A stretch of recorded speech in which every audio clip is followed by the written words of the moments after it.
from all of that nonsense and all of that what we call an exploration expedition, and Kozer, you know,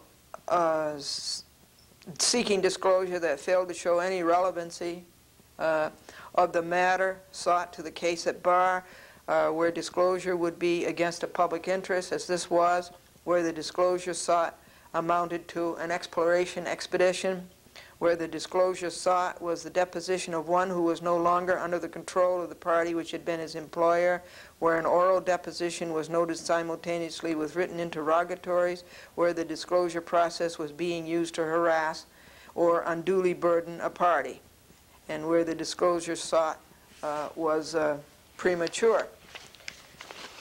Now, this whole thing was unnecessary, and furthermore, Judge Wood went back on his word when he gave them a date certain, August the 22nd, to have the disclosure done, to have the discovery done, and Judge Wood went back on his word and let them have this second deposition, which was very, very costly, as I pointed out to you. It was 14 hours. But you've got a court that is prejudiced, and you've got a court that is inept.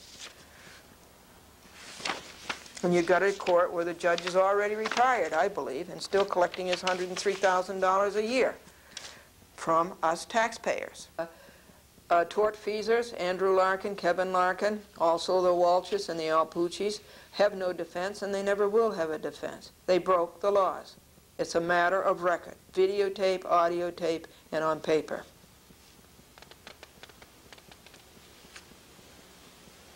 Glendora asked Kozer to see his file, and he covered up again. Lie, cover up, escape, run away.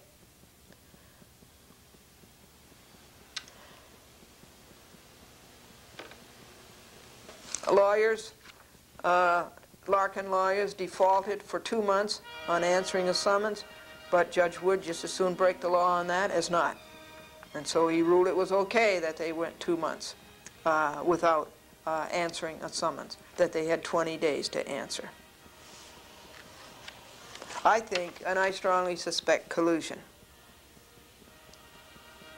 Defendants, Andrew and Kevin, and their lying lawyers are guilty of inexcusable laches. But Judge Wood excuses them, or his sophomoric law clerk, Stephen Carlucci, does.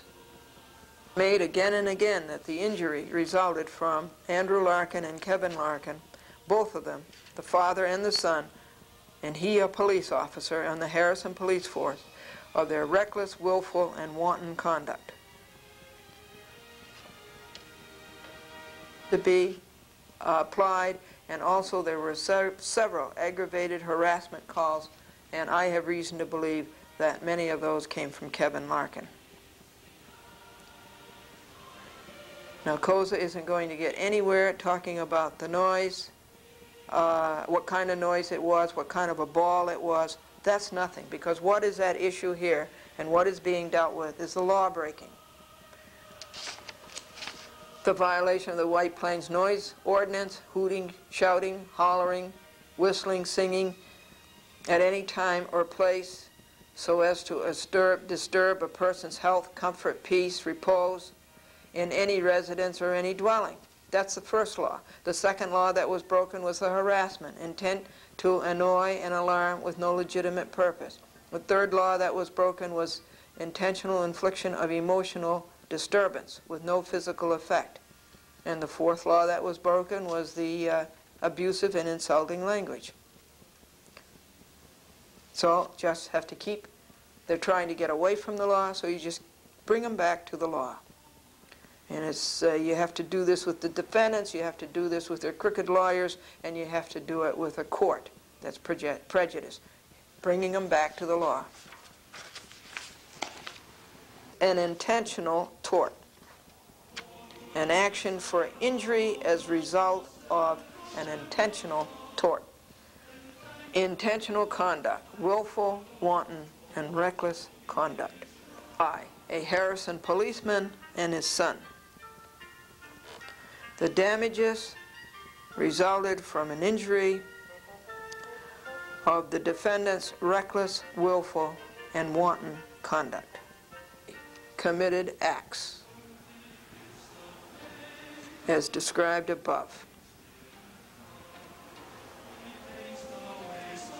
Into the record, under the common law, a parent, that would be Andrew Larkin, or one standing in the parental relation, is not liable merely by reason of the relationship for the torts of his child, whether the torts are negligent or willful, but rather the child is liable for its own torts. Where the parent participates in the child's tortious acts, as did Andrew Larkin, by consenting to it or by ratifying it later, well, more than that, he encouraged the child. Also, so did Daniel Walsh and Roberta Walsh. Also, so did Nella Alpucci. They egged the children on to break the law. Willfully, maliciously, and unlawfully damage another person's being. Stated here, a parent is liable for the tortious acts of his child. This would be Andrew Larkin and his child Kevin Larkin, where the parent's negligence consists entirely of his failure reasonably to restrain the child from conduct imperiling others. When the parent has knowledge of the child's propensity toward such conduct, and they had knowledge because they received a log every week, and also Chief Klein, Andrew Larkin's boss at the time, Harrison Police Chief, received notice of these law breakings every week. The record again that a party shall not be deemed to make a person his own witness for any purpose by taking his deposition. Let me say that to you again. A party shall not be deemed to make a person his own witness for any purpose by taking his deposition. That's the Fifth Amendment. Here is the White Plains Noise Ordinance. Here is the harassment law. And here is the fright, shock, and mental disturbance law. Here is Aetna saying very clearly that they will not cover Daniel Walsh because his acts were intentional, they were not accidental, and because they will not cover him for a non-bodily injury such as intentional infliction of emotional disturbance with no physical effect. Under the record, we must read that the damage suffered consists of mental or emotional disturbance by the violation of Andrew and Kevin Larkin, their violation of their legal duty to the plaintiff other than a duty to refrain from causing a mental or emotional disturbance. In other words, you have a right to be free of emotional and mental disturbance. This is the federal side. We're reading the federal side of it. And it says the same thing in the state law. Larkin and Kevin Larkin, the wrongful act was willful, wanton, malicious. They are liable for an intentional wrong which causes mental disturbance, extreme and outrageous conduct, and severe emotional distress. Intentional torts, threats, insulting, and humiliating language. There was plenty of that, where the act was done with an intent to cause mental distress. High degree of probability that the act will cause mental disturbance. Not only did they do it, but they did it with an intention to cause mental disturbance and a knowledge that it would cause mental disturbance. They have to face the reasonable consequences of their acts. On this is a conference with Judge Wood, Halloween, trick or treat, at which time I will state, I will ask, is this discovery over? And it really better had be over. And get this case out of Judge Wood's prejudice court and get it into the calendar clerk where we can schedule a trial and pick a jury. Now, can you understand this letter?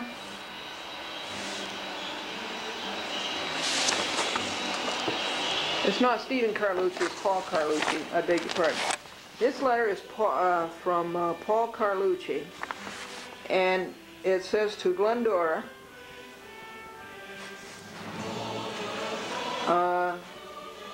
regarding Walsh et al., index number 20482, Dear Glendora, upon receipt of your most recent written communications, Justice Wood has asked me to write. Well, the most recent written communication was my long protest of 22 pages with all of the exhibits of the rotten job that the Judge Wood Court had done, majorly at the hands of the sophomore Paul Carlucci, and that was sent all over the state, to Governor Cuomo and to candidate Pataki and to Trafficante and Malonis and Ingrassia and Casella and Stern and Judith Kay and to Wilson. That would be Koza and that gang. Upon receipt of your most written communications, that's the list I just gave you, Justice Wood has asked me to write you. And this is what he says. Justice Wood has asked that I communicate to you that your various written communications do not constitute motions. I never intended them to be motions. That's stupid. It was a protest of the bad job that this court had done, and that they will be filed in the court file in this matter. Well, okay. I still really, folks, want to ask the question and want an answer to, did Judge Wood read them? Did he read my protest to the terrible work that came out of that court on the motions, one, to sanction Koza for disobeying a New York state law, 3117, I think it is, 3118, that when you ask for the address and the home address, you're supposed to get it. And he's lied about that and has still lied about that today. And two, the motion for default judgment when Wilson Law Firm never answered a summons for 20 days. They were given 20 days to answer it, and they never answered for 2 months. And three, for getting this Paul Carlucci to recuse himself because of his obvious, bitter, vicious prejudice. And this Bendish is not included on this list. So, Paul Carlucci, there's another one you did. And why should Paul Carlucci write the letter? Can't Judge Wood write a letter at $103,000 a year? Can't Judge Wood write a letter? And I still doubt that Judge Wood has read the record. I tell you again that courts are the worst consumer ripoff that we have in America today, the worst deceit that we have. I say that this is another dippy maneuver by Paul Carlucci, just like his three other decisions were that I read to you, and then finally the big one on the three motions. You just can't appeal to this court for justice. There is no justice in this court. And he didn't send it to Glendora's TV audience, that's you.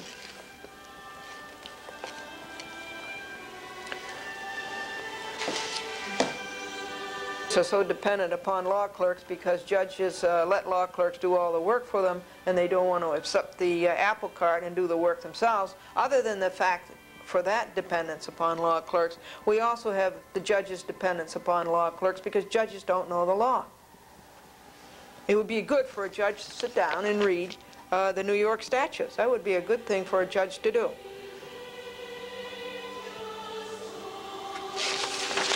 And when I answer this, I am going to include the rules of Article 1 of the CPLR that this Paul Carlucci has broken. There are three big ones, and I'm going to include those. And I will send this all around the state and to you. There are 21 files encompassing the wall law breaking, and that's all very unnecessary. We don't need people in society like that. We need people in society who live by the law. This is the log that went out on Monday and was distributed to the apartments on Tuesday. We have another law broken here by Daniel Walsh at 7 a.m. Thursday morning when Glendora left Building A and walked toward the street, toward the Lincoln, where Franklin was in the Lincoln. Daniel Walsh cackled out of his second floor apartment window at Glendora. And this was, of course, harassment, intent to annoy, and to alarm with no legitimate purpose. That was on Friday, October the 20th. Thursday, October the 20th. On Friday, October the 21st, at 5:30 a.m., when you open our hall, our door to the hall, you get swift with booze and cigarette scents. Evict the Walsh family. The trash can in the cellar was over full. Glendora took it to the tree belt and put in a new trash can. This place needs a superintendent. The cellar light had not been replaced, and it's been out since last Sunday, so this would be the 6th day. And the cellar door was propped open with a chair. The rubbish is a disgusting mess out along Building C. Glendora or Franklin, I guess, notified Porzio again that we need a light tubes, fluorescent light tubes replaced in the cellar. Sewage, and told him that the Larkin lawyer should be there on time at 9:15 a.m. as we are always there on time, and that we shouldn't be made to wait an hour and a half for a Larkin Walsh lawyer. Then about a week later, and I sent them to Commissioner Dolce and see if we can get these police to act like police and not like Keystone cops. And we found out what happened the night of October the 6th when the ambulance came. It was 2 youths from 2B. First of all, we got the wrong report, and so we had to ask for it again, and we got the right report. And the money spent on the Walsh, Alpucci, and Larkin law-breaking last week was $9. And the boss believes in reincarnation. He said, did you ever notice at 5 p.m. everybody comes back to life? These are the people to whom this log goes every week.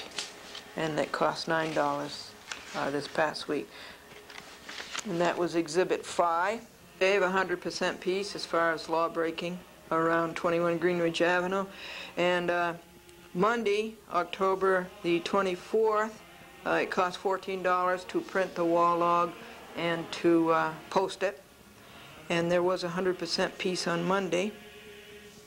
And on Tuesday, Noisy Vito came with the leaf blower, and in addition to all the noise he makes, he lets his people go along the rock wall and blow all of the leaves off of this property onto the property next door.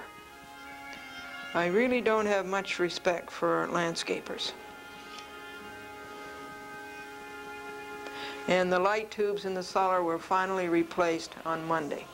The building department, the White Plains building department, made a complaint to the landlord. But the cellar floor was wet from the rain, and that shouldn't be. The leak to the cellar should be stopped. And again, this place needs a superintendent. And here is a joke. When the teacher left the room, Tom wrote on the blackboard, "I am the best kisser in this class." And when the teacher came back, she said, "Who put that on the blackboard?" Tom said, "I did. The teacher made him stay after school." And the next day, the little girl says, "See, it doesn't pay to misbehave." And Tom says, "No, but it pays to advertise." At 11:35 a.m. Tuesday, there was noisy music coming from Roberta's upstairs in apartment 3A. And it was a reviewing of the Walsh files 1, 2, 3, 4, 5 for the deposition with Koza, and that took 2 hours. And then files 6, 7, 8, 9, and 10, and then files 11, 12, 13, 14, and 15. And all Tuesday morning long, practically, was taken. It was 6 hours in all to prepare for this deposition for the law-breaking of Andrew Larkin, police officer of Harrison, and his son, Kevin Larkin. So it was 6 hours preparing for it, and the oral deposition took another 8 hours, 2 people. Franklin picked up this report written by Edward Langstaff of the White Plains Police. It said on October the 20th, 1994, at approximately 7 a.m., Glendora exited her building and went to her car in front of the same building. At this time, Daniel Walsh, who also resides at 21 Greenwich Avenue, laughed at Glendora from his second-floor kitchen window. This incident was also witnessed by Glendora's husband, Franklin. And Glendora says about this was totally unprovoked by Daniel Walsh. Glendora had not said anything to Daniel Walsh before this happened, while it was happening, or after it has happened. In fact, Glendora has never said anything to Daniel Walsh for a year and a half. She never speaks to him. It was a drunken type thing to do, but 7 a.m. is too early in the morning for a man to be drunk in his home. But what law was broken? Okay. Insulting and abusive, intentional infliction of emotional disturbance and harassment, intent to annoy and alarm with no legitimate purpose.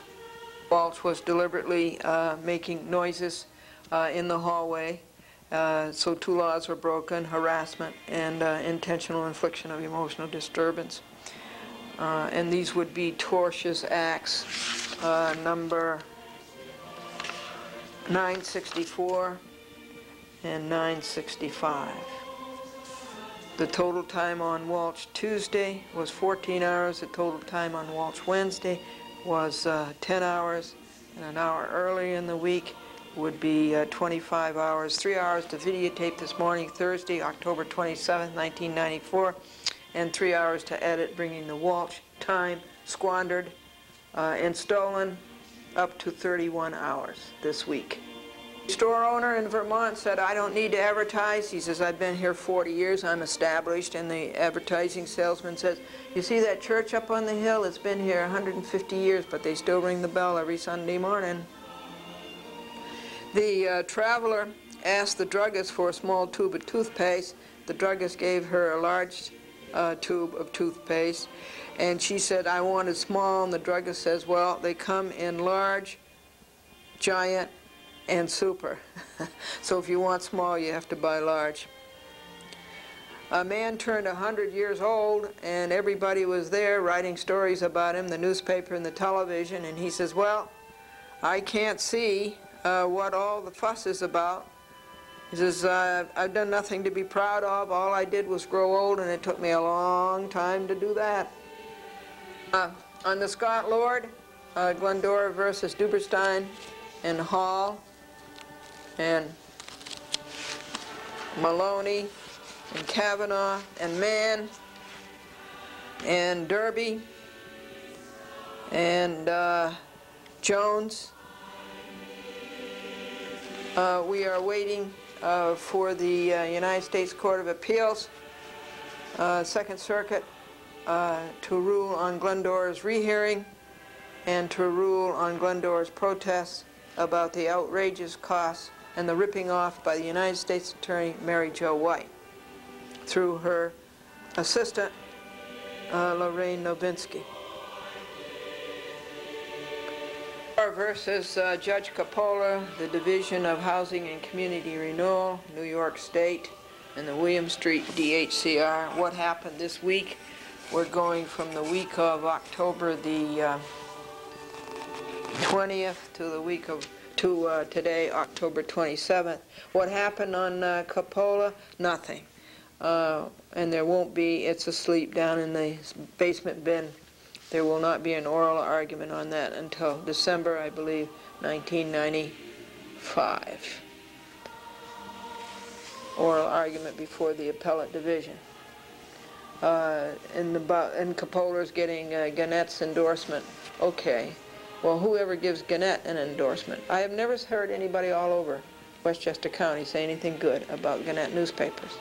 I ask every day, do you think Gannett is a monopoly? Yes, but not the United States Court of Appeals.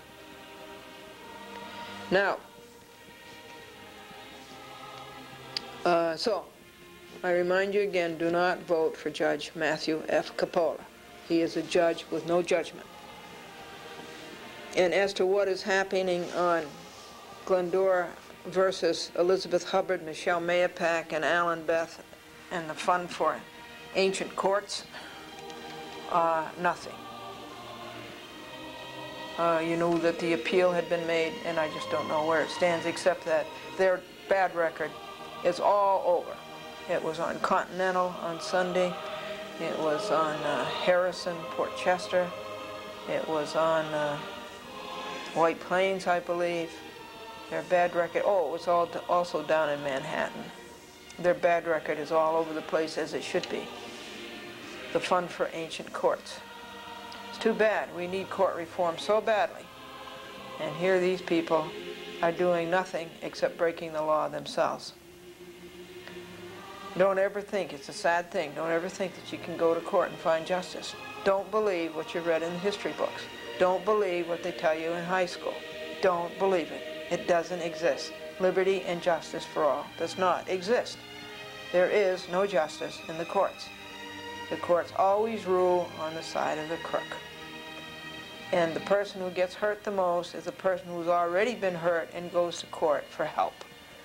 Don't ever believe you'll find justice in the courts, anywhere, any of them, from the town court, up through the city courts, up through the Supreme Court, up through the appellate division, up through the United States District Courts, up through the United States Court of Appeals.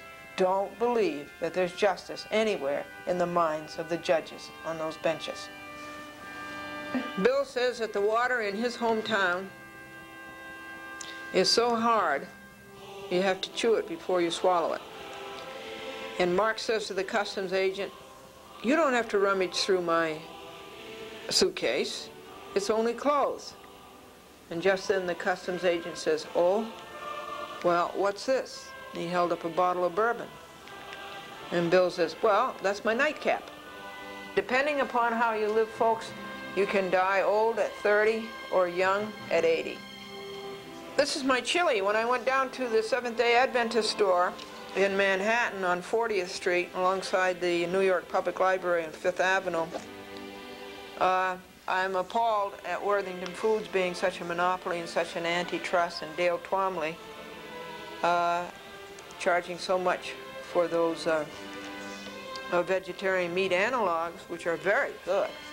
But you know, $3 for a can of chocolates, it's just defeating the purpose. So Naomi down there gave me a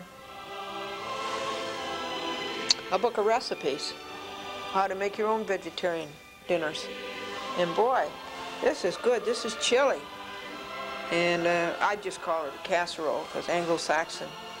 I'm too Anglo-Saxon to call it chili. But it's terrific. You take and cook your red kidney beans, and then you put can of tomatoes, and then you put onions in it, and then you put green pepper, and you put a lot of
me, look, Cablevision has broken 2 laws already. No cable operator shall prohibit or limit channel that's designated for public use, and no cable operator shall exercise editorial control over public use of channel. That's 2 laws they've broken. Then they've broken a 3rd one, New York Statute Business Corporation Law 718, that a shareholder can see a current list of officers and directors and their home addresses. That's the 3rd law they've broken. 4th law they've broken is CPLR 8101, that a person who wins a lawsuit is entitled to costs. And that's the way it stands with Cablevision. So when are they going to realize to get rid of this lying lawyer, Kalaji, Robert M. Kalaji? Here's another one of these taxpayer frauds. A letter from Lee Clear from the Commission on Judicial Conduct. You send them a complaint about a judge. They send you a form letter. This is about the 14th one I've got. And we will be in touch with you after the Commission has had the opportunity to review the matter. Well, they never rule against the judge. It's the old boys club. It's a 10-cent form letter, and they never will tell you which judge is under consideration because it is an old boys club, and they keep that name from being mentioned or published.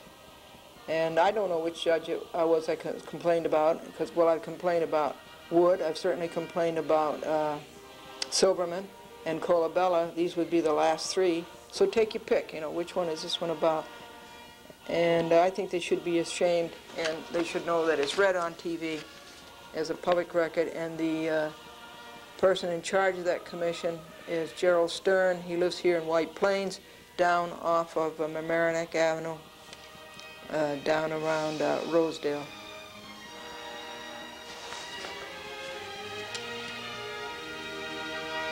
Judge Silverman has not signed that pathetic and crooked order submitted to him by Kalaji to enjoin Glendora from collecting her costs of $800, and also sneaking in there an order for a gag order. He has not signed that as yet. The appellate division has sent a notice that they've received my motion to change a name in the caption of my Glendora versus Cofault lawsuit against Cablevision, which has been won.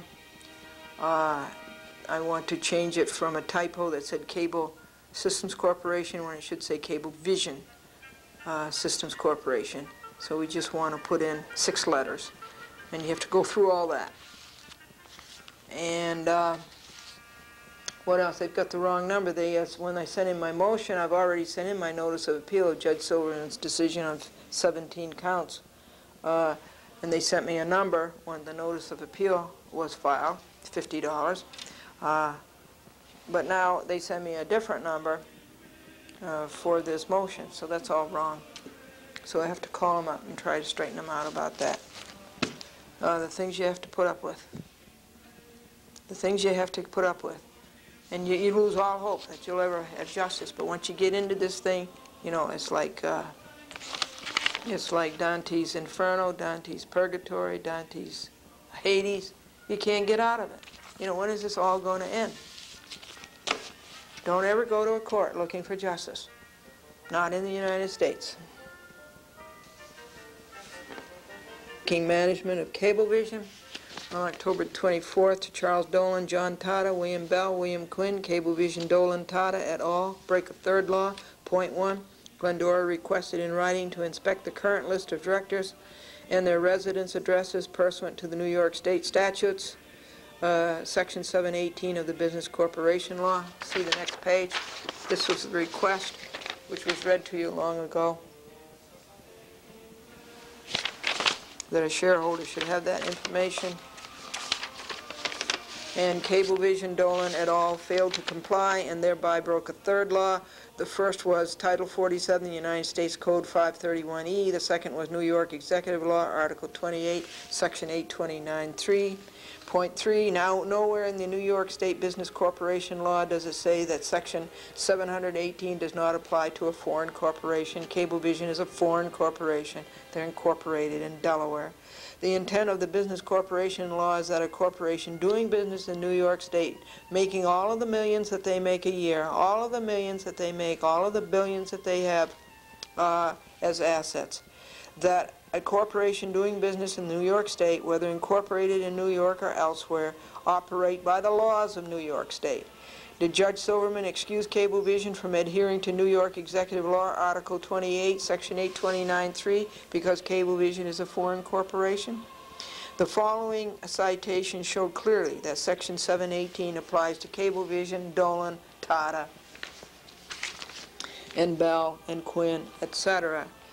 This is written by Governor Rockefeller, who had a lot to do with reforming the business corporation, or creating the business corporation law in the state of New York.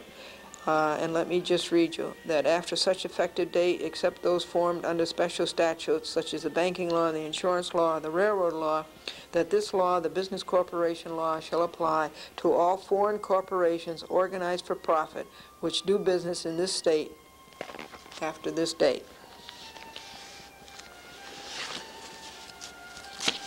Boy, what lawbreakers these people are.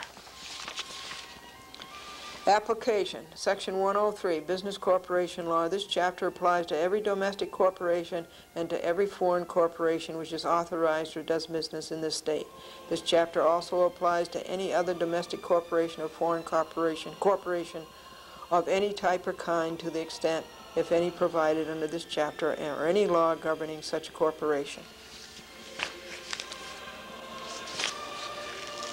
Section 996, Foreign Corporations. A general rule that the courts will decline jurisdiction in cases involving the internal management of foreign corporations has not been applied in actions concerning violations of the fiduciary duty of officers or directors.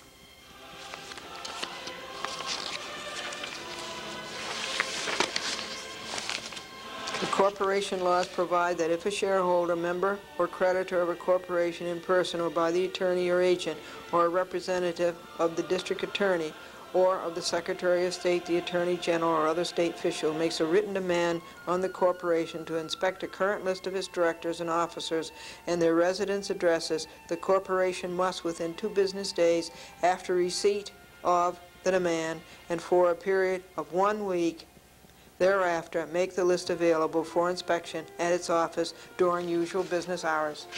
Now that's Section 176, and I just read to you how everything in Section 1, in Article 1, applies to every domestic corporation and to every foreign corporation. And Kalaji writes a lying letter that the Business Corporation Law, Section 1718, doesn't apply to foreign corporations. Foreign corporations expressly licensed to do business within the state pursuant to statutory provisions or other foreign corporations transacting business within the state must conform to the laws and the policy of the state. Do you hear that, Cablevision Management? Do you hear that, Charles Dolan, John Tata, Mark Lusgarten, Francis Randolph, William Quinn, William Bell? Do you hear that? Generally speaking, this is Section 121.3, and this is taken from Carmody Waite. Generally speaking, the Business Corporation Law applies to domestic corporations and specified foreign corporations which are organized for profit. And is Cablevision ever organized for profit? Business Corporation Law, Section 103, Subdivision A, which expressly provides that the Business Corporation Law applies to every domestic corporation and to every foreign corporation which is authorized or does business in this state. Ah, what a bunch of liars. What a bunch of crooks.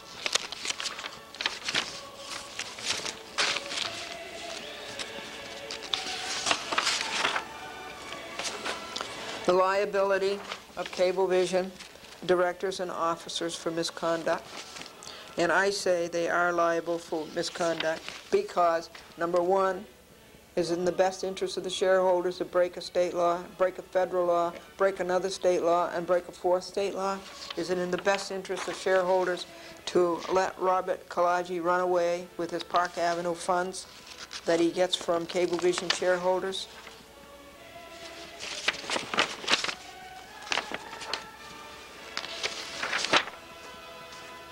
And to this day, Robert Kalaji doesn't know what the harassment law is. He can't interpret it correctly or read it correctly for the life of him.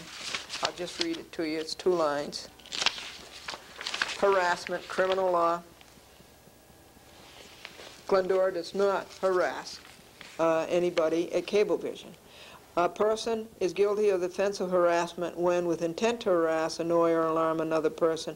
And we go to the 5th part. He engages in a course of conduct or repeatedly commits acts which alarm or seriously annoy another person which have no legitimate purpose. I have a legitimate purpose. I am a shareholder.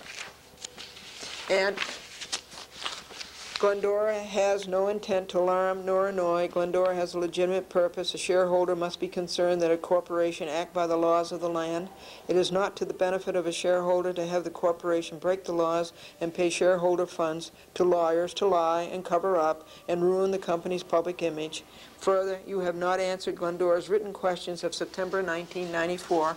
Here they are. You remember I read them all to you? How many are there? There's 1 page, 2 pages, 3 pages, 4 pages,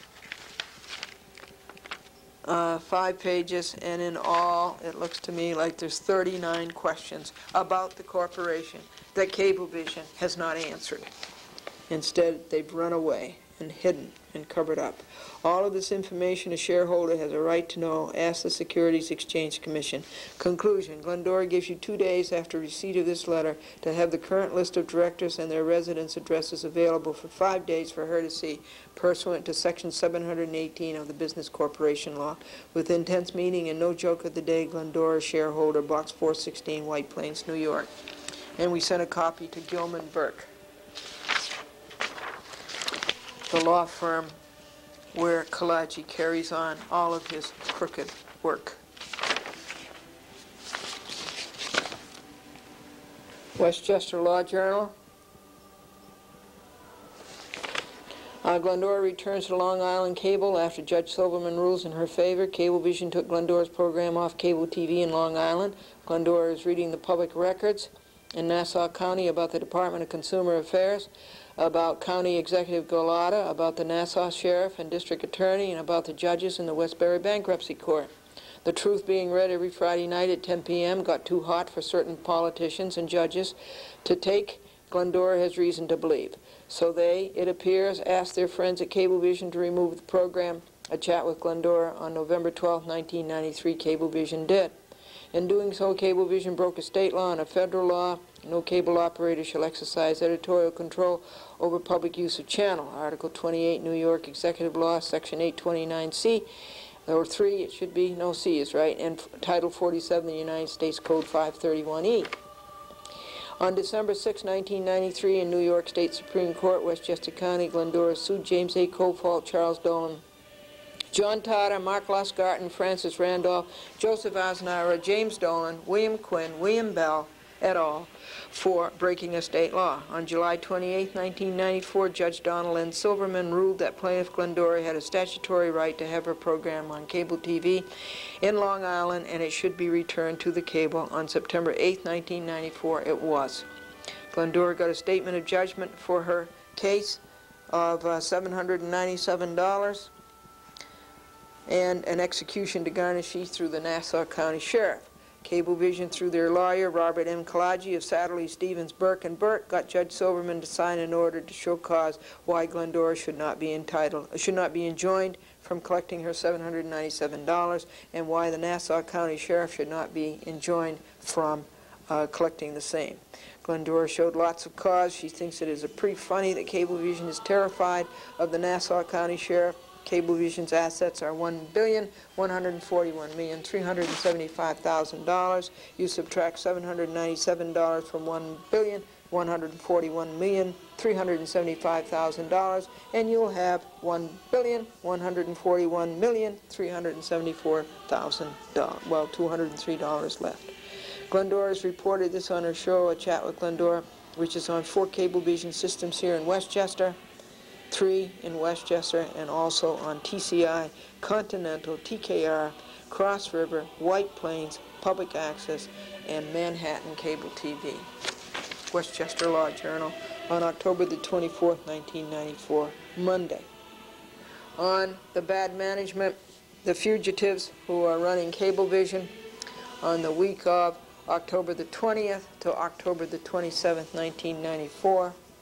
And Peter was asked, why do you drink wine instead of water? And Peter says, well, I have an iron constitution and water might rust it. Strong has 2 ballet dancers working in his office because he likes to have at least 2 people on their toes. And the ad agency had a contest for their soap, and one of the best entries was, well, if you don't use our soap, for heaven's sakes, use our perfume.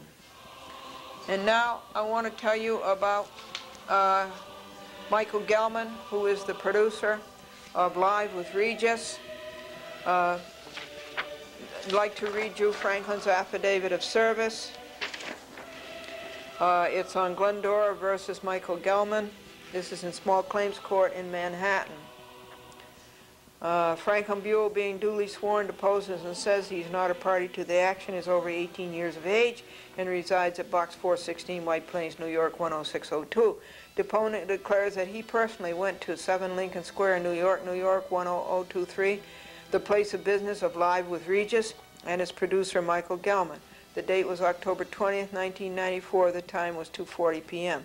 Deponent asked to see Michael Gelman. Receptionist made a telephone call and reported Mr. Gelman was not in the building. She said it was not known when he would return. Deponent asked to talk to Mr. Gelman's secretary or someone in his office. Receptionist refused to permit this. Deponent said he had a subpoena for Mr. Gelman. Receptionist said, go to 77 West 66th Street to the ABC Legal Department. At that address, the receptionist said the legal department takes only corporate subpoenas, that a subpoena for Mr. Gelman or a program should be taken to the message center at 30 West 67th Street. Deponent went there, and the man on duty at the counter declined to deliver the paper to Mr. Gelman. He said it should go to the message center at 7 Lincoln Square. So deponent returned to the receptionist there where he had started and reported what had happened.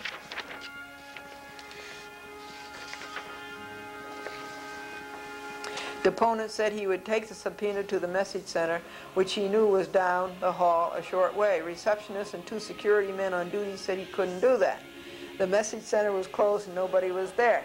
Neither the receptionist or either one of the 2 security men would give her or his name.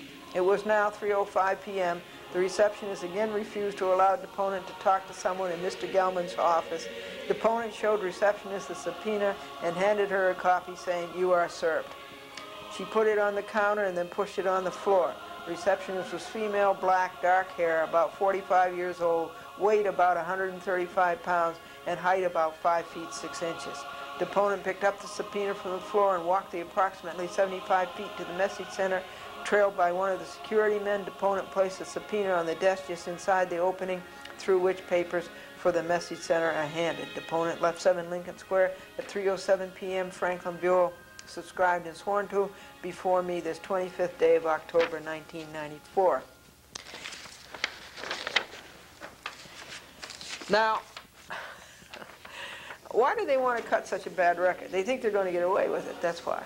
So here's the second affidavit of service. Franklin F. Buell, being duly sworn, deposes and says that he is not a party to the action, is over 18 years of age, and resides at Box 416, White Plains, New York, 10602, that on the 24th day of October, 1994, deponent served the within subpoena to testify upon Michael Gelman at 7 Lincoln Square, New York, 10023, his place of business, by depositing a true copy of same in a postpaid, properly addressed wrapper in a post office official depository under the exclusive care and custody of the United States Post Office Department within the state of New York. Franklin F. Buell, subscribed and sworn to me, before me. this 25th day of October 1994. Now here is, I'm trying to feel the subpoena that we got, and I want to find the one that has the stamp embossed. That's the summons to Michael Gelman. This is because Michael Gelman thought that he was going to get away with destroying somebody's property. He requested a videotape. I sent the videotape and he never returned it. It was a videotape of jokes. And now this is embossed. It's over here. Can you see that on TV? Yeah. See that? See? You can see the emboss, not only feel it. City Court of the City of New York, Glendora against Michael Gelman. The people of the state of New York to Michael Gelman, we command that you lay aside all business and excuses and appear and attend before Honorable Salvador Collazo, Judge of the Civil Court, in part small claims, room 107 at 6:30 p.m. on the first day of November 1994 at 111 Center Street to testify and give evidence in the action now pending in this court to be tried between the parties indicated above on the part of Glendora. If you fail to attend, you may be deemed guilty of contempt of court and be liable to pay to the party aggrieved all loss and damages sustained. In addition, forfeit $50. That's good. You better show up, Michael Gelman.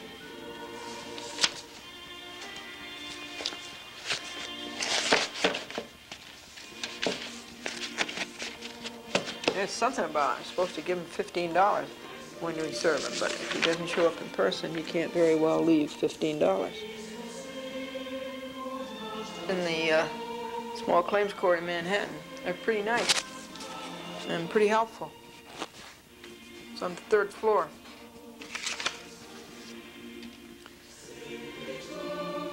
Guy in Glendora versus Cablevision, the case that's on appeal, Bryant's bad decision in the United States Court of Appeals.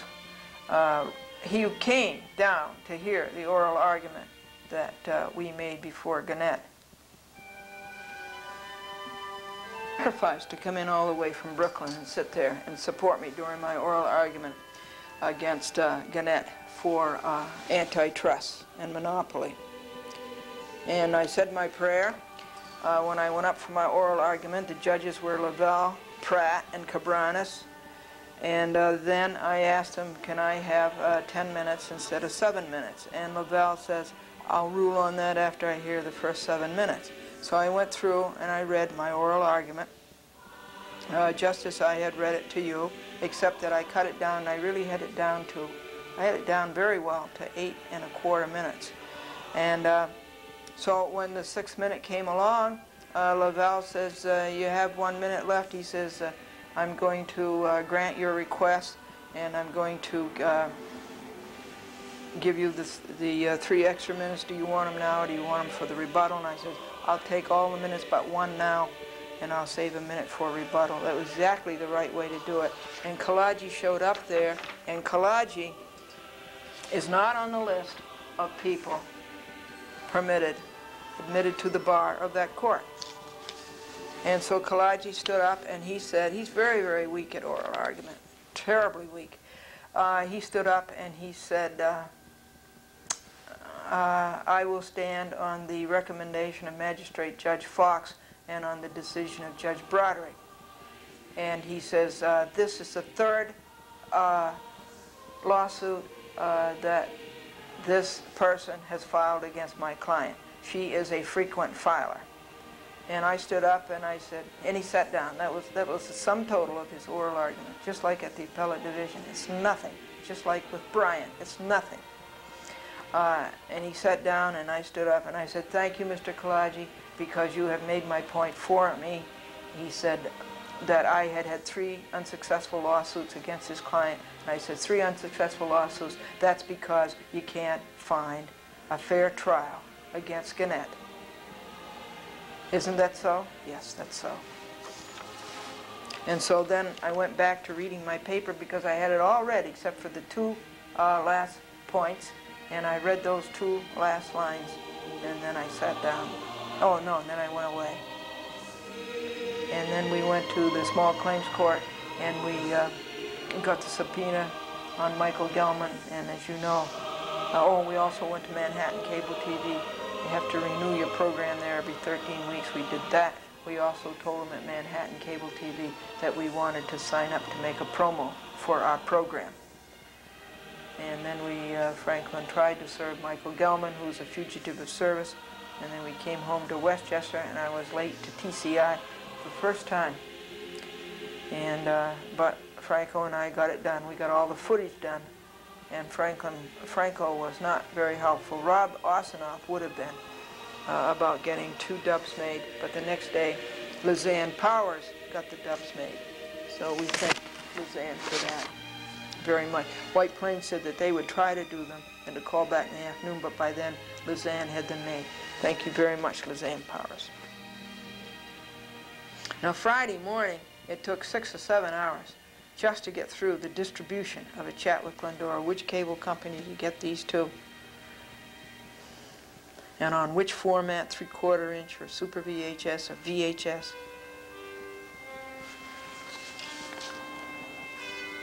I think I was up in the middle of the night from midnight on Friday to get this work done, and I think I got all the details done by 8:15 a.m.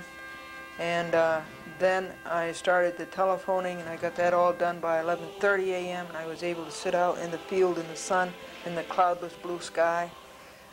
Franklin came home and he washed the Lincoln. Oh, before he came home, I did the cleaning, and that's is really moving along. It looked like I was going to get things up to date.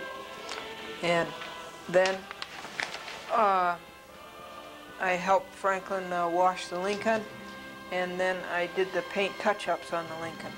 And 2 policemen came by. I had taken everything out of the trunk, all of the things you carry in case of an emergency with the car, and I had spread them out in the sunshine in the field so that they could air out. And the 2 policemen came along and asked me if those were mine. I said, yes, I took them out of the trunk to air out. And he says, well, we would appreciate it if you would pick them up when you get through. And there would be no doubt about that I would pick them up, because I'm the one, and along with Franklin, who picked up 48 grocery bags full of rubbish out of that field 2 years ago. And this year, we picked up 28 bags of rubbish and litter out of the field and off of the sidewalk along the field.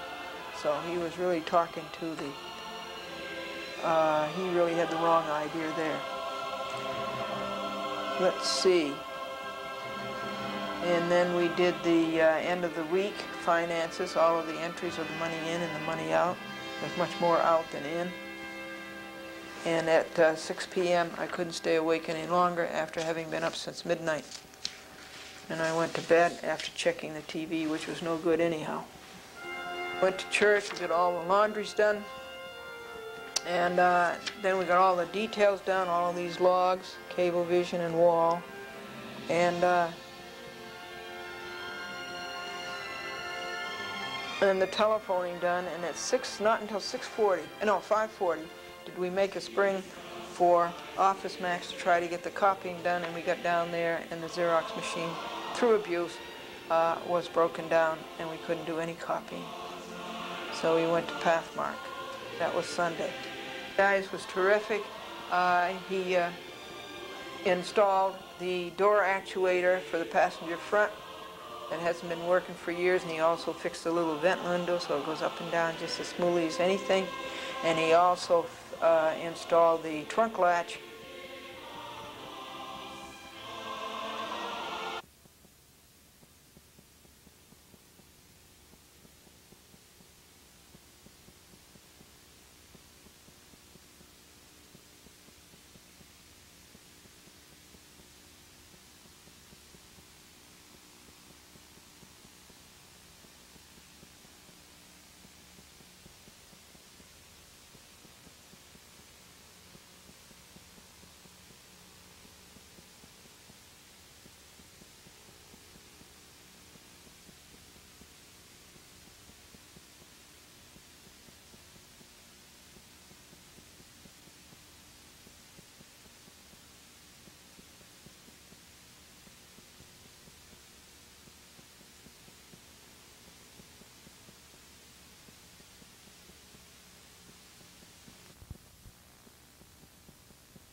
then the telephoning done, and at not until 6:40, no, 5:40, did we make a spring for Office Max to try to get the copying done, and we got down there, and the Xerox machine, through abuse, was broken down, and we couldn't do any copying.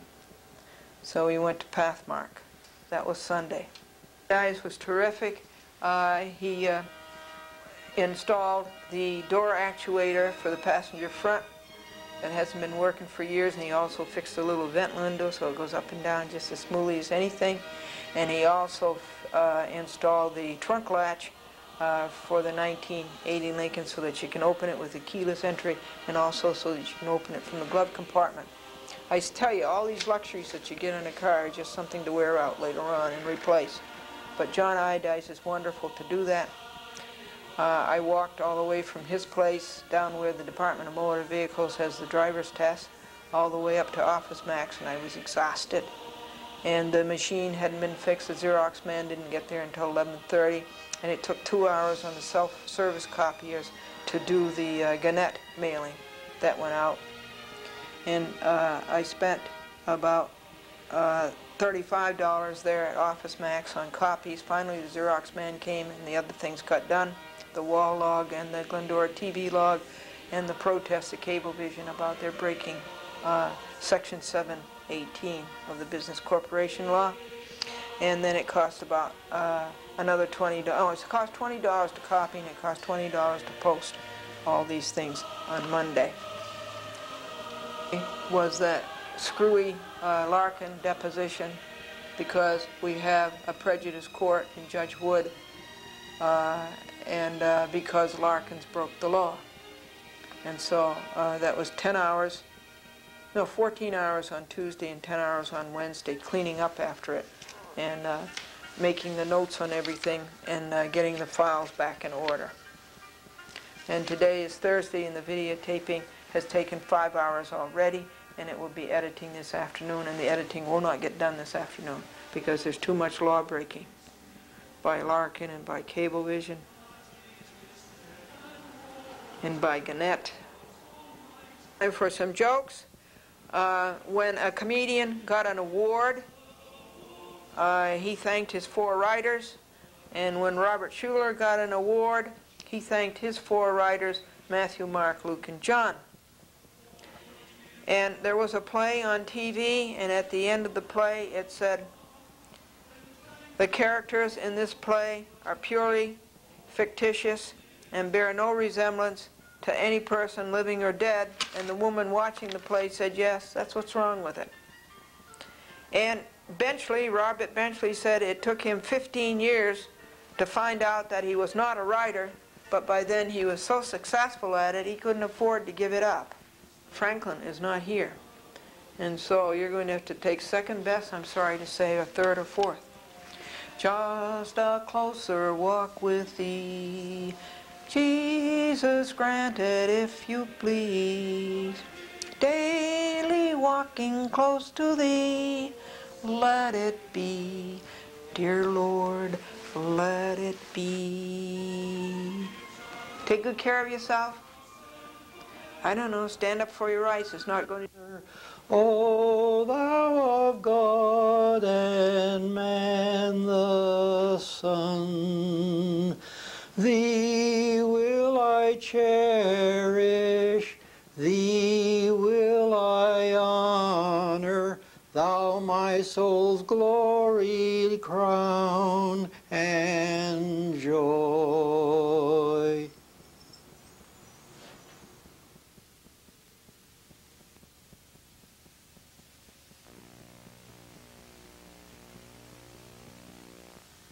I want to tell you about a new low hit by Robert M. Kalagi, a lawyer for Sadley, Stevens, and Burks. He lives in Rye, and Sadley, Stevens, Burke is on 230 Park Avenue. He sent out this settlement, notice of settlement to Glendora, saying he was bringing it before Judge Burroughs on the 26th day of September. This is Glendora versus Gannett, Broder, Watson, Sherlock, Beaupre, McCormick, Gray. and Curley for the libelous article that they wrote in the Reporter-Dispatch and the other newspapers over which they have a monopoly in Westchester County, Rockland County, and Putnam County. And so he said that he was presenting it to Judge Burroughs. Well, he never did present it to Judge Burroughs. That was a lie. And so Glendora got out her protest to that. You remember that. And pointing out all of the things that were wrong with it. And he wanted $1,050. And so Franklin took it over to Judge Burroughs, and come to find out, Kalaji had never submitted anything to Judge Burroughs. It was another Kalaji lie. And so yesterday, being October the 26th, in the mail, we get this notice of entry that Kalaji has done the right thing. He's gone to the clerk instead of the judge, and he's got this notice of entry for this judgment, and Burroughs signed it. Here's Gordon Burroughs' signature. Charles Devlin, law clerk. And he signed it, but now it's reduced to $535. But you want to know what's wrong with this? It doesn't give any reason what the $535 is for. Why should I be paying $535? It isn't itemized. And enclosed with this is a return receipt requested. And so this has to be stopped. And now, particularly because it's the same Kalaji over on the Cablevision case, when Glendora went and asked for her costs, because she won the Cablevision case, her cost of $800, $797, here's Kalaji banging around in his bungling way, getting out a motion that Glendora should be enjoined from collecting her Cablevision costs, and yet he wants Glendora to pay the Gannett costs. So this is how crooked Kalaji is, and how corrupt. I thought he'd hit bottom long ago, but I guess the bottom gets deeper and deeper. And so first he makes a motion one day, the next day he writes a letter and withdraws a motion of Monday, and then he makes another motion for Tuesday, and then on Wednesday he withdraws both of the motions and makes an order to show cause to rob Glendora of her Cablevision costs before Judge Silverman. He gets an order to sign cause, which of course Judge Silverman signs. Judge Silverman will sign anything Kalaji puts under his nose. And so Glendora shows cause why Judge Silverman should not sign an order robbing Glendora of her Cablevision costs of $800, and why Judge Silverman should recuse himself because of his prejudice against Glendora and his hatred of Glendora. And then Kalaji gets sends Silverman an order to sign. He makes out the whole thing for Silverman. All Silverman has to do is put the date in his name. And Kalaji sneaks in on a gag order that wasn't in the original order to show cause. This is how crooked he is. I mean, this is only the tip of the iceberg, how crooked he is. You know, we could go on for days and days, as we have. So he slips in that gag order. So far, Judge Silverman hasn't signed that, and this is Glendora's protest. Glendora protests crookedness of Kalaji, putting gag order into order when it was not in the order to show cause, and protests the court's ex parte, and protests defendants do not show irreparable harm. So we will walk that over the county courthouse, and we'll talk to several people about that. And the issue is this: what is the bottom line? Kalaji sends Glendora a notice of settlement for $535 to pay for the Cablevision libel lawsuit costs, and at the same time he enjoins Glendora from getting her costs, for the Gannett, and enjoins Glendora for getting her costs for the Cablevision one. Doesn't that add up? The obvious thing to do with it, don't you think, is to get an order to show cause from Judge Burroughs enjoining enjoining Gannett from collecting that $535 cost, tit for tat, just what Kalaji did, an order to show cause before Judge Silverman enjoining Glendora from collecting her Cablevision costs of $797. I think that's the obvious thing to do with it. Katie is here, but she's on the other end of the desk. And what other dumb things has Gannett done this week? Well, we have Gannett around giving endorsements left and right in their monopolistic way for what judges they think should be elected to the Supreme Court and what judges they think should be elected to the county clerk. Now, we have no other newspaper in town, local newspaper in town, daily, to give us the other side. This is why Gannett is a monopoly, one of the reasons why, one of the 8 reasons why. Gannett is a monopoly and is antitrust and is in violation of the Clayton Act and the Sherman Act, Title 15, the United States Code, Sections 1, etc. They violate every one of them, as I pointed out to the United States Court of Appeals, Judge LaValle, Judge Pratt, and Judge Capranis.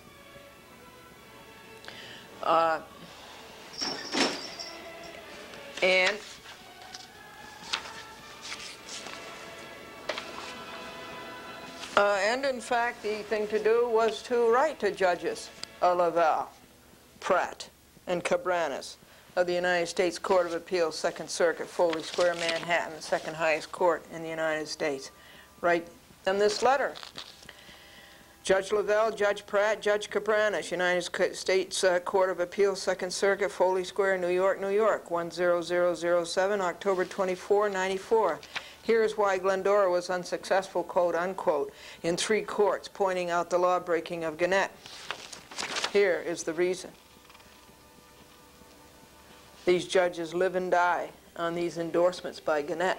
Gannett calls in commands all of these, it's a command appearance, commands all of these judges to appear before them and examine all of these judges as to their views, and then in their mighty, lofty way decide which judges are going to be best for you and me.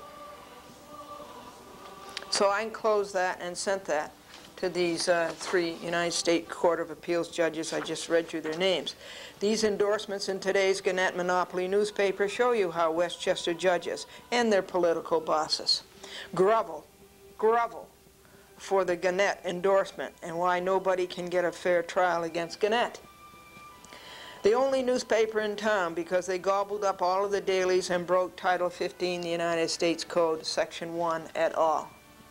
It is a clear case of antitrust and of a district judge, Broderick, who does not believe in keeping the United States laws. Yours in truth, Glendora, and a copy to this lawyer, Kalaji, and to his boss, Burke, of Sadley, Stevens, Burke, and Burke. So they endorse Coppola. Don't vote for Coppola. Whatever you do, don't vote for Coppola. He is a judge with no judgment. Twice. They endorse Doris Friedman. I don't know anything about her. And John DiBiase, except that he's a clerk, I believe, a former clerk of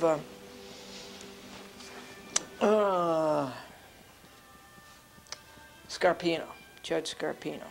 Now over in the county, next day comes out into the endorsements for the county judges, endorsing Judge West, Judge Lange, who is too fat, like me, and he's put on this weight in the past year, and endorsing Mary H. Smith and Brenda Dowry.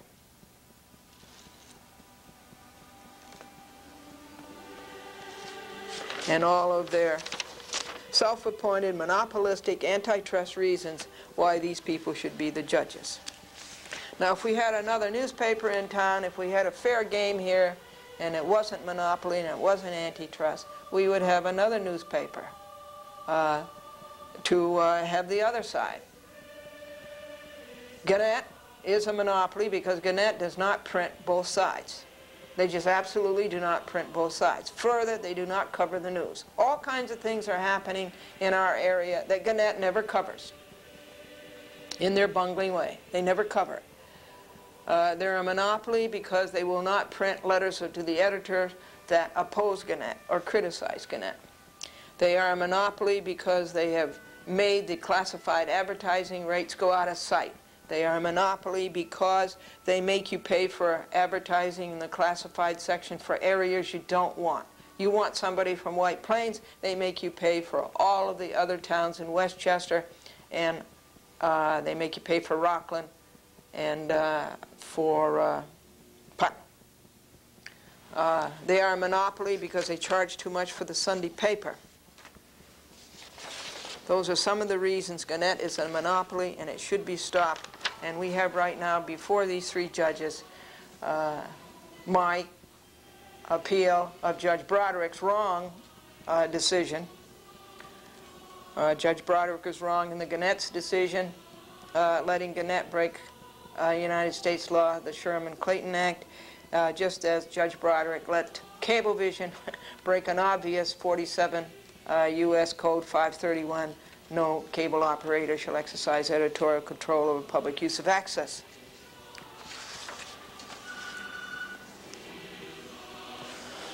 That was Carl Pagano at Cablevision Yorktown, and he says that for some time they've been able to go from 8mm to Super VHS to VHS and to 2 3/4 inches.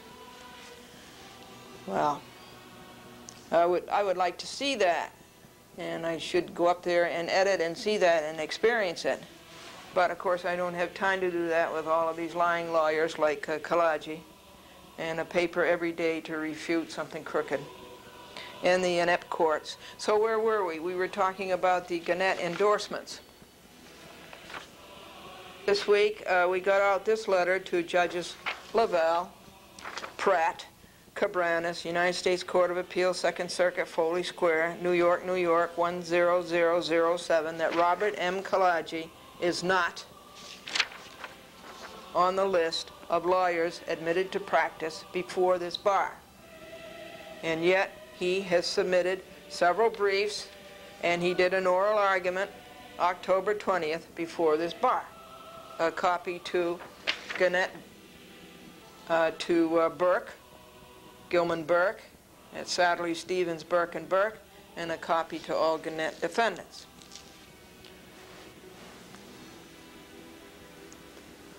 This great big log went out, folks, to all of the Gannett defendants, and the big Gannett mailing list.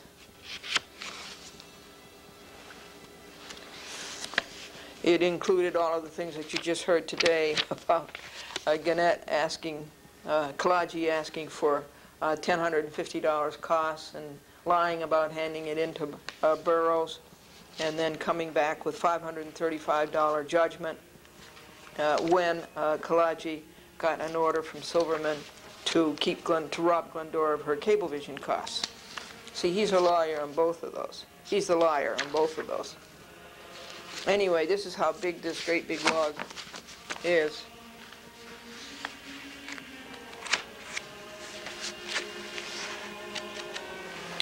It was 62 pages, so we had to have it reduced 50% and put 4 pages on a sheet. And this log covers the period from August the 22nd, 1994 up to October the 24th or so. And this log, it cost quite a lot of money to send this out. I think it was something like $50 to print it and then to ship it out to the list of people it goes to. It goes to about 15 people. The Dean of Columbia School of Journalism, and to several judges. Oh, here's the list right here. John Curley, a defendant. Gary Watson, a defendant. Gary Sherlock, a defendant. Kenneth Paulson. Mitch Broder, who started all this with, "I just may not write this story." Everett Dennis.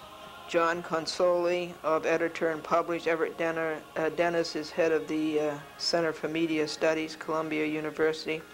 To Arthur Ox Salzberger, the owner of the New York Times. To Matt Storin of the Boston Globe, who used to be the managing editor for the New York Daily News. To Rosemary King, the clerk, the bad court in Harrison where Judge Johnson ruled all wrong and is scared of Gannett because Gannett is a monopoly. Douglas McCorkindale, who counts the beans for Gannett. John Lewis, who is the largest shareholder of Gannett stock, Chief Judge Judith Kay, who never does anything about it, Lawrence Beaupre, the former executive editor of the Westchester Gannett newspaper, is now at the Cincinnati Enquirer, ruining that nice newspaper.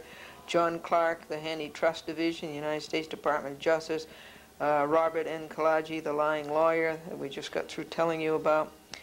Judge Vincent L. Broderick, and Magistrate Judge Mark D. Fox. This went out to them, all of those people. Monday, Westchester Law Journal.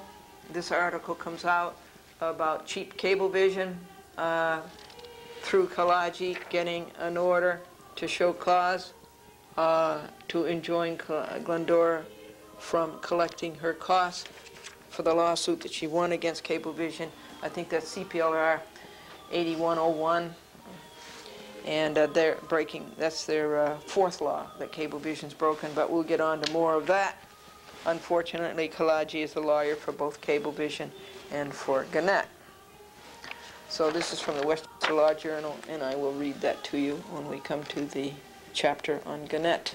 Excuse me, when we come to the chapter on Cablevision. So what we talk about Carl Pagano at Cablevision Yorktown, that the program was cablecast as it should have been last night, Wednesday at 9:30 p.m. on channel 37, I believe it is, 27. It covers quite a few towns, Kisco and Yorktown and Bedford. And that the cablecast tapes will be in his big mailbox, and Franklin will pick them up Friday and bring in 4 new programs to cablecast. At 6 p.m. I called Gary Sherlock, and he answered the phone, and I said to him, "You have been scooped again. That's 3 times in 3 months that you have been scooped." The first story they were scooped on was Glendora winning the Cablevision lawsuit, that no cable operator shall exercise editorial control over public access. And the second, that was in the Law Street Journal, well, in the New York Law Journal. And the second one was the article they were scooped by the New York Times. Third one is this one, and he doesn't know that a fourth one is coming up. He's going to be scooped by Newsday. So that's what I say about Gannett. You know, they don't give you the news. Here this is happening right in your territory, and Gannett doesn't tell you about it. And that's Gannett's job, to distribute the news. Gannett is always flunking the basics. Everybody knows you print 2 sides. Everybody knows you cover your own area, but not Gannett. They're only interested in being a monopoly, in Curly making $8 million a year, and his brother making $3 or $4 million. That's all they're interested in. Judge election coming up November 8th. I got a message on my recorder from Fred Shapiro's wife saying he couldn't be on my program. Thanks for the invitation. Anyhow, because he had laryngitis. Well, I'm sorry, he has laryngitis and then he can't talk, but I didn't invite him to be on my program. I did not invite him to be on my program. I don't know how it ever came out that way. Fred Shapiro was not invited to be on A Chat with Glendora. Fred Shapiro to be county judge, so I will. I endorse Fred Shapiro to be county judge. So please vote for Fred Shapiro.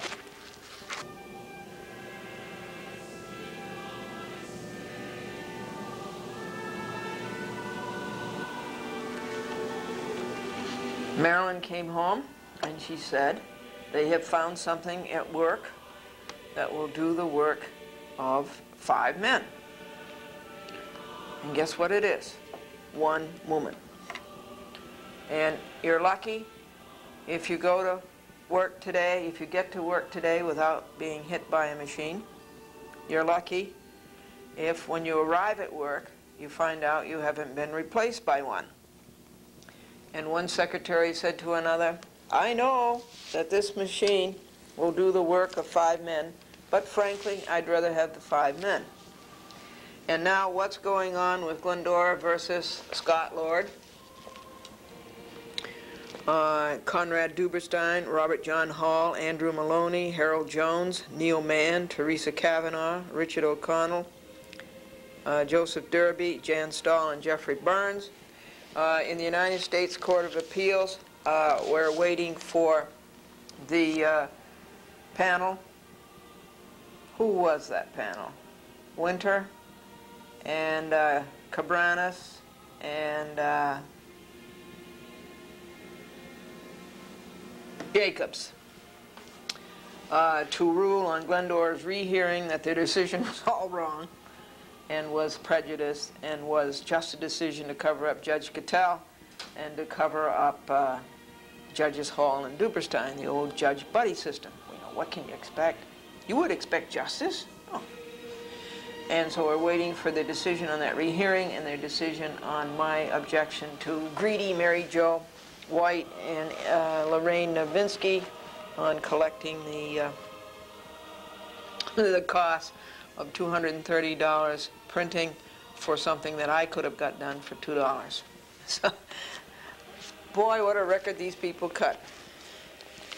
And we are waiting on the appellate division appeal of Judge Fredman's screwball decision in the Westchester Supreme Court, and that won't be argued before the oral argument before the appellate division, second department, the Brooklyn crowd, until I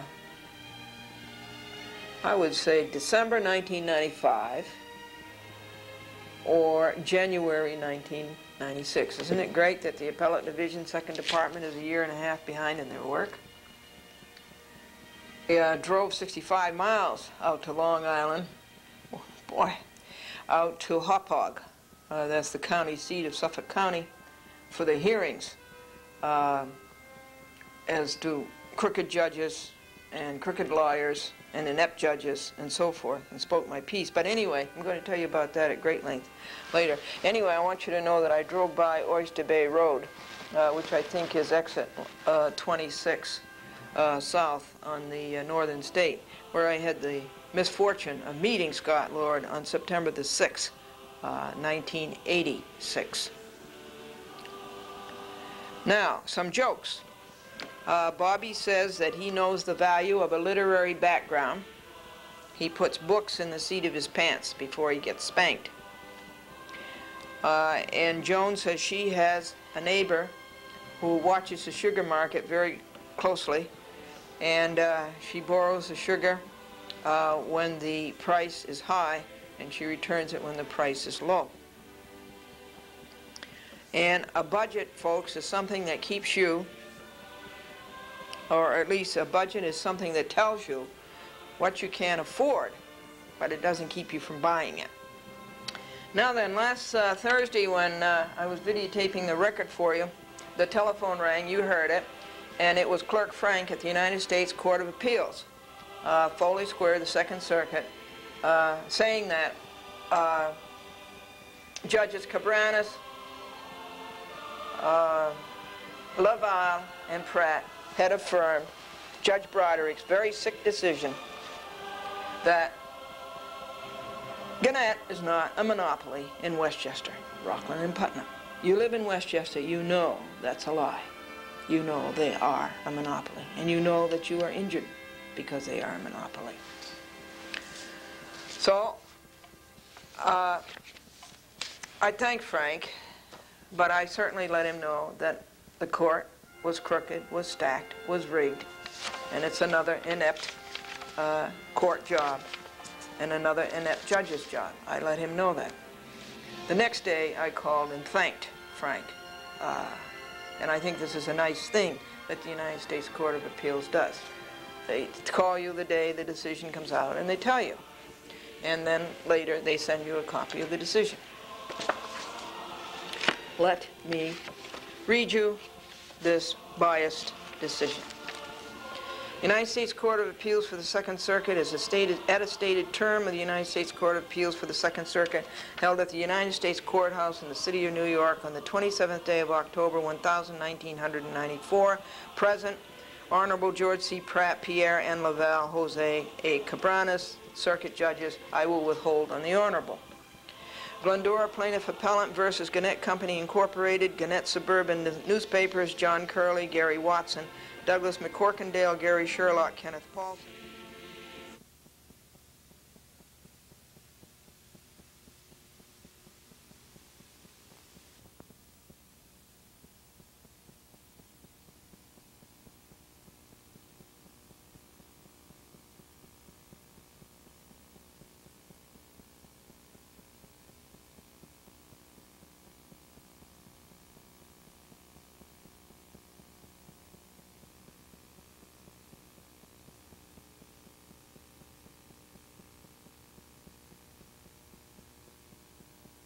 Held at the United States Courthouse in the City of New York on the 27th day of October, 1994. Present, Honorable George C. Pratt, Pierre N. Laval, Jose A. Cabranes, Circuit Judges. I will withhold on the Honorable. Glendora Plaintiff Appellant versus Gannett Company Incorporated, Gannett Suburban Newspapers, John Curley, Gary Watson, Douglas McCorkindale, Gary Sherlock, Kenneth Paulson, Defendants Appellees. Appeal from the United States District Court for the Southern District of New York, Vincent L. Broderick, Judge. This cause came on to be heard on the transcript of record from the United States District Court and was argued on consideration whereof it is now hereby ordered, adjudged, and decreed that the judgment of the District Court is affirmed. Glendora appeals pro se from the dismissal of her complaint for failure to state a claim upon which relief can be granted pursuant to Federal Rules of Civil Procedure 12b-6. That is hackneyed. That is a recorded announcement. Anytime that they don't want to rule for you, and they do want to rule for the other side, the big guys, they pull out Federal Rules of Civil Procedure 12b-6 to state a claim upon which relief can be granted. That's what Bryant used. That's what Broderick used in his second sick decision on Glendora versus Charles Dolan. They just pull that out. As I say, it's a recorded announcement. Glendora brought suit against Gannett Corporation, Gannett Suburban Newspapers, and officers of the two corporations alleging a conspiracy in restraint of trade in violation of the Sherman Act, see Title 15, United States Code, Section 1, and what follows. Judge Broderick approved and adopted Magistrate Judge Mark D. Fox's recommendation and granted the defendant's motion to dismiss under 12b-6. You understand that this is written by some little law clerk who just graduated from law school with no experience at all. We affirm the district court's conclusion that Glendora may be still uncorrupted, but I doubt that. We affirm the district court's conclusion that Glendora's complaint failed to allege a claim upon which relief can be granted. Section 4 of the Clayton Act, Title 15, United States Code, Section 15 gives a private plaintiff a standing to enforce Title 15, United States Code, Section 1. So, Kalaji, you are wrong about that. You lied that Glendora didn't have standing to bring an antitrust suit against Gannett. You lied and lied and lied on that for pages. To state a claim under the Clayton Act, Glendora must allege that she has sustained the type of injury that the antitrust laws were intended to prevent. See Atlantic Richfield Company versus USA Petroleum, Bacalov versus Lavelle. Glendora has failed to do so. That is a lie. Glendora did do so. Her complaint fails to allege injuries cognizable under the antitrust law. Lie. The decision of the district court is affirmed. George Pratt, Pierre Laval, Jose Cabranes, and what is this down here at the bottom? NB. This summary order will not be published in the Federal Reporter and should not be cited or otherwise relied upon in the unrelated cases before this or any other court. Well, you don't know what it means so that you can be sure it isn't good. Okay, so what's the next step? You do all that you can do. You make a petition for rehearing. Now let me show you one other thing that they included with this hopelessly bad decision. United States Court of Appeals, Second Circuit, United States Courthouse, Foley Square, New York, 10007, George Lange, the third clerk, notice, local rule effective July 1st, 1992. 0.40 petitions for rehearing. Each petition for rehearing shall include a copy of the opinion or summary order to which the petition relates. I just read that to you. If a petition for rehearing be found to be wholly without merit, vexatious, and for delay, the court may tax a sum not exceeding $250 against the petitioner in favor of his adversary to be collected with the costs of the case. July 1st, 1992, and then there's some private notations here. Okay. Petition for rehearing.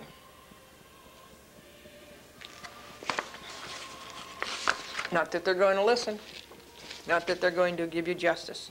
Plaintiff's petition for rehearing, point alpha. Plaintiff Glendora did allege and sustain the type of injury that the antitrust laws were intended to prevent. She went through the laws in her oral argument and showed where Gannett, Curley, Watson, McCorkindale, Sherwood, and Paulson broke these laws. Under inhuman pressure to make it in 7 minutes.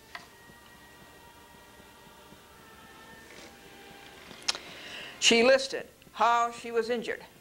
How much more can a person do? All of her papers showed in great detail the very item this court says so contrivedly did not appear. And Kalaji said 3 sentences because he knew you would rule against a pro se, and because he knew no judge will rule against big Gannett. Point gamma. He walked right into the puddle saying Glendora has had 3 lawsuits against these lawbreakers, all unsuccessfully. And Glendora said this proved her case. You cannot get a fair trial in any court against Gannett. Point delta. When you want to hire somebody in White Plains, why do you have to pay for your class in White Plains, point delta? Why do you have to pay for your classified ad being in 10 towns in Westchester and others you don't want in Putnam and Rockland? Point epsilon. Glendora showed graphically in her oral argument that the decision you just affirmed was made by a very sick man who should step down from the bench. Plaintiff showed that Judge Broderick is in the habit of ruling for people who break the United States laws. When Dolan, Tata, Cablevision et al. Violated Title 47 of the United States Code, Section 531E, no cable TV operator shall exercise editorial control over public use of channel, Judge Broderick said, that is okay. Simultaneously, Cablevision broke a New York state law, Article 28, Executive Law, Section 829.3, saying the same thing. Judge Silverman in New York State Supreme Court ruled clearly that Glendora's program should be put back on cable TV, and it was. It was very embarrassing all over when Judge Broderick made the decision that it is all right to break a United States law. Point zeta. Glendora shows you how Supreme Court and County Court judge candidates in Westchester grovel for the Gannett endorsement. The only game in town, both candidates and their political bosses. But you have to rule against a pro se and against a woman. All the way from the town court, the New York Supreme Court, the Appellate Division, the United States District Court, the United States Court of Appeals, the $3.5 billion Gannett monopoly wins. It is a bad record, but it is the record that is chosen. Point theta. There is no due process here. A judge shall be unbiased and have no personal interest in the decision.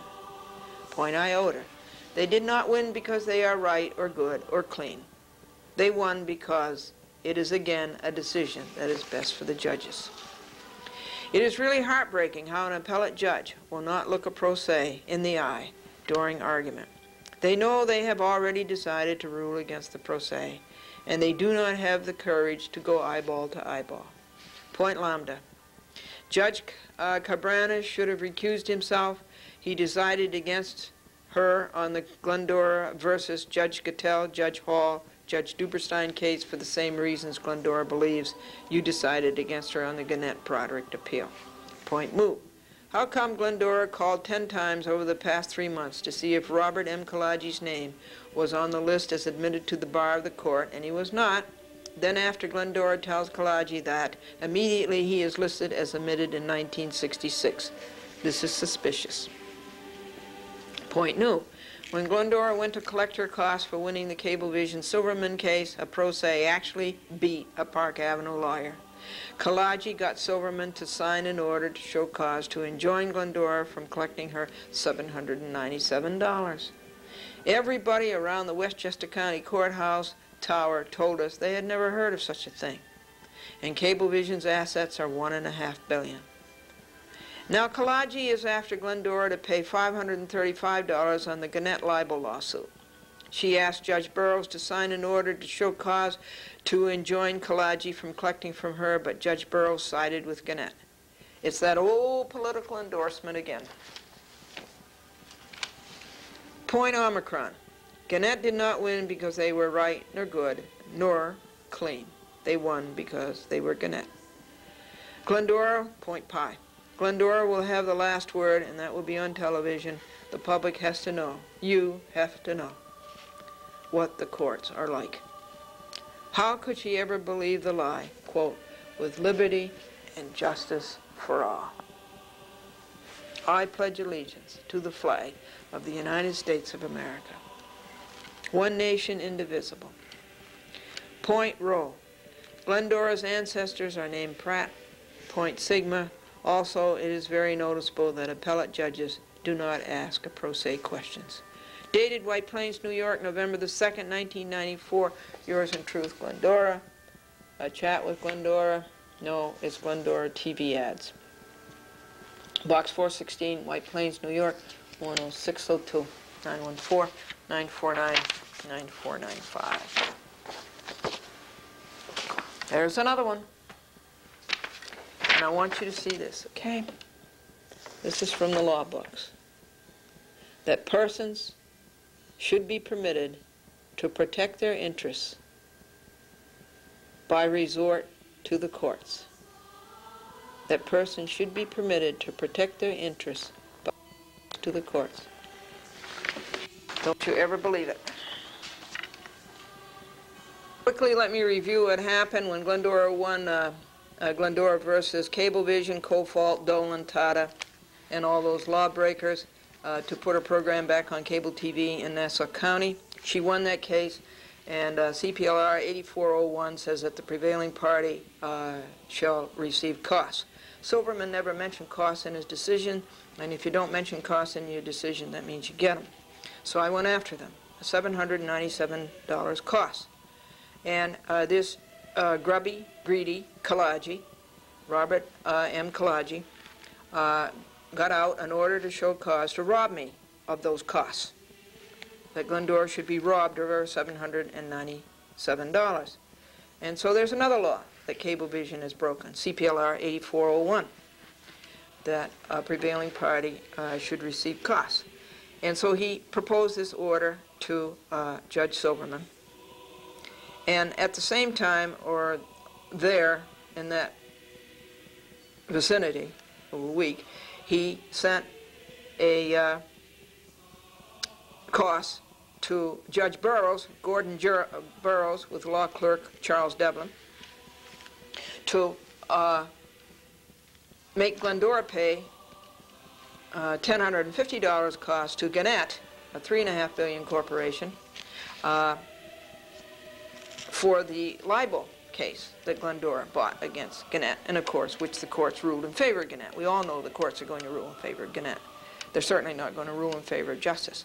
So Judge Burroughs cut those costs down from $1,050, and under my protest, they should have been $0, but he cut them down to $535, he and Charles Devlin, his law clerk. So I made an order to show cause to Judge Burroughs and to Charles Devlin, his law clerk, that Kalaji be enjoined from collecting his costs just the way Kalaji robbed me of my costs of $797 in Cablevision.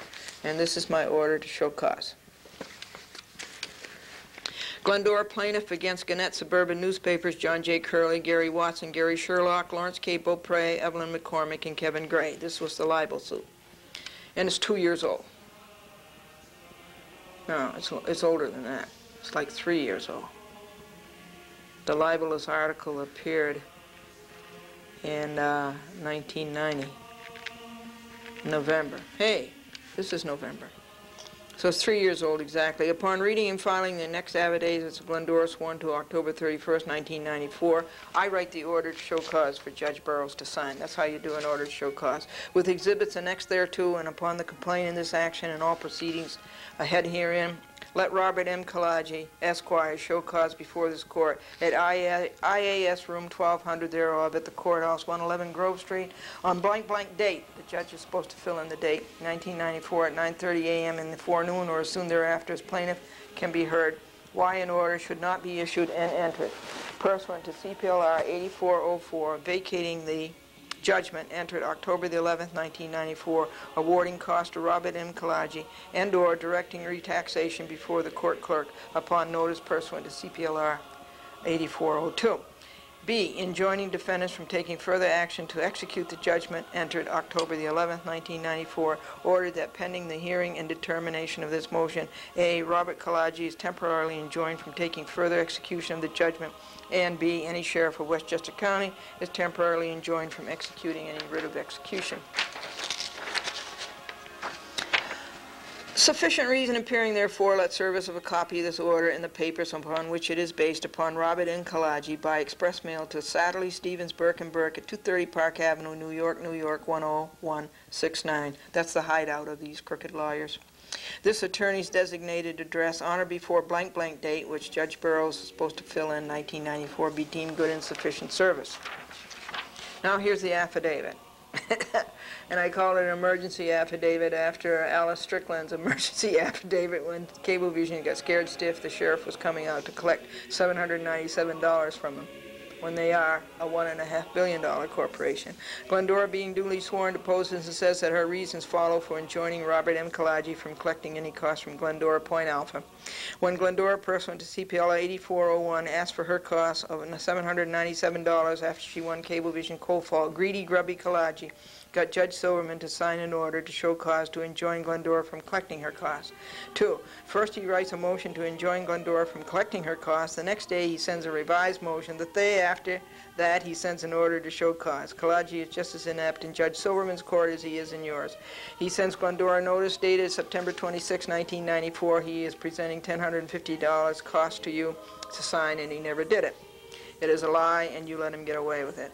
3. Regulars around the Westchester County Courthouse, when told of Kalaji's crazy order to show cause, which Judge Silverman signed, said, I never heard of such a thing. Well, Glendora certainly showed cause. Please read the following. So, this you've already heard. It was my cause why Judge Silverman should not sign such a dippy order as to rob Glendora of her costs.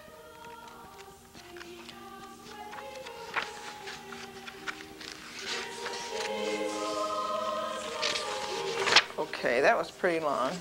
Let me try to find where this resumes. And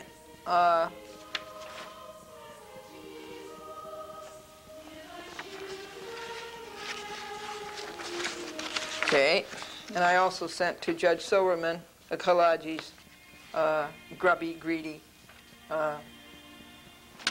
demand for $1,050 on through the Judge Burroughs court.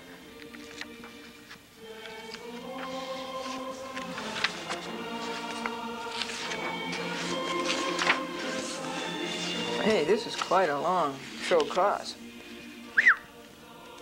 That doesn't make any difference to Judge Silverman. Point beta. 6. Judge Silverman has not yet signed the blank form written by greedy, grubby Kalaji. Point beta. Answering lawyers' lies take away our life and our time. It is time crooked lawyers lie. It is some crooked lawyers lie. We have to answer every day. Then there is no time left for Glendora TV ads, Glendora's business and living, to ask people if they can buy an ad on TV for $1,300, including videotaping 100,000 viewers on the biggest TV station in America. And if that doesn't work, to sit down and think of something else that might work. We live on Franklin's Social Security, Franklin's pension, a part-time job Franklin has in Glendora Social Security. Glendora TV ads has zero income because we have no time to develop it. And you want us to pay $535 in the appellate division twice and to a huge Park Avenue law firm, bulging with Shylock money, wall to wall, and to Gannett, whose assets are, and they are printed here, $3.5 billion. There's the figure right down there at the bottom, right there. The bottom line. Point gamma. Entry of this judgment was not personally served on Glendora. That is not good and sufficient service pursuant to CPLR 3088. Point delta. Judge Gordon Burroughs and Charles Devlin did not have to impose costs on Glendora.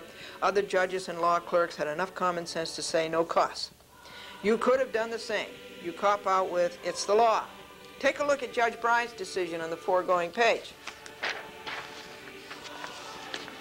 Foregoing page? Or on the next page? See it up there, folks? No costs? Here, let me point it out to you. No costs. No costs. So I tell you, the television camera is backwards from anything else. It's backwards from a mirror, so you're really not quite used to pointing out things on a television camera. To impose costs on a pro se is a shameful thing to do, and you will go on your graves, you will go to your graves with it. It is a new nadir, and your record will be on TV, and in the archives forever. Point epsilon. Kalagi included no itemization of costs. Glendora had no idea what the $535 in costs was. Franklin went all over the courthouse tower trying to find out for her. Point eta. Can this case be removed to the Yonkers Small Claims Court pursuant to CPLR 325? I'll have to go down there and ask, because they never answered. Burroughs and Devlin never answered. Grounds for removal. This is from the CPLR, and that would be section Article 300. You know, I read the New York statutes, 5 pages every day, and I'm at Article 4 now. Article 400. What's it all about?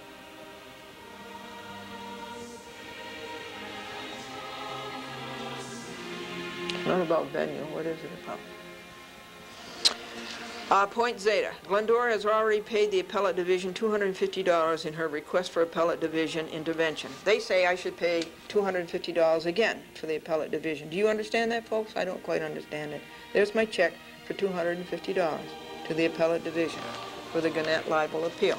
A lot of good that did me. I actually believe them. You know, that you had a chance in the courts. Now I know you have no chance, because the courts are prejudiced for one thing and inept for another thing and crooked for a third. She has already paid $250 for a decision that is not worth 2 cents. Point theta. CPR 301 says, based on the premise that persons in the state should be permitted to protect their interests by resort to the courts of the state. Don't you ever believe it? Persons in the state should be permitted to protect their interests by resort to the courts of the state. Look what happens when a person does that. Not only is such a person denied protection of her interests, denied justice, but such a person gets ripped off. 17. Jehovah's Witnesses left a pamphlet at Glendora's door. See the next page. It refers to, quote, governmental rules under the influence of Satan, unquote. Well, that's the courts. Here's a little pamphlet. That's upside down.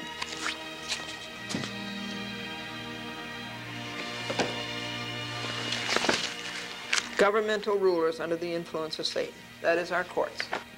Point iota. Glendora believed there was justice in the courts. Now she finds the courts are totally corrupt and unfunctional, like the lawyers who swarm over them. She thought she would find justice the way the school book said, but it was all propaganda. Worse than that of the Nazis and the communists, 1920 to 1980. How could Glendora be so naive as to believe the courts had anything to do with justice? Then, after one naively and trustingly goes into the courts, one gets ensnared and cannot extricate oneself. The greed, lying, thieving, cheating, prostitution goes on forever. It is like Dante's Purgatory, Hades, and Inferno. How do you sleep at night, Goliath? Point kappa. You ruled in favor of Gannett because you are afraid of Gannett just like every other judge. Judges and their political bosses grovel for that Gannett endorsement. And we've been all over this together, you and I.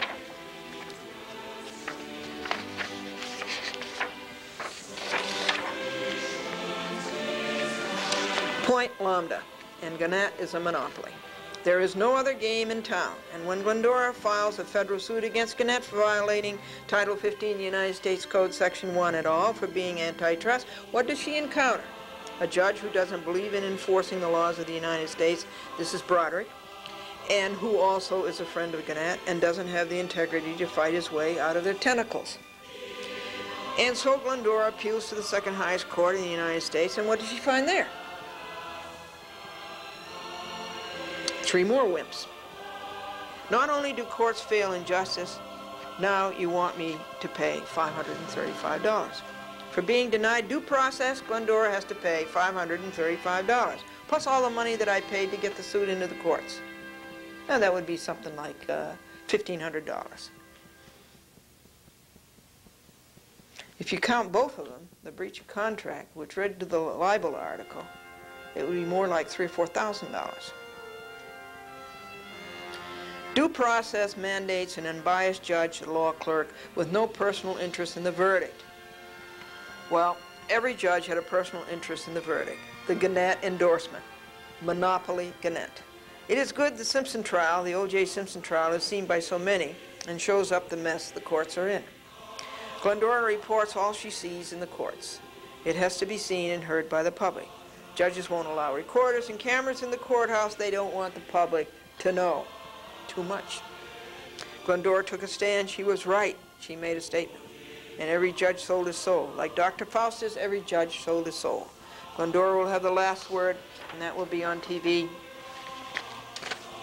The record will be on 11 cable systems in Westchester, Rockland, Nassau, and Suffolk counties, and Manhattan. The ignominious record will be read. The courts cut their own demoralized record.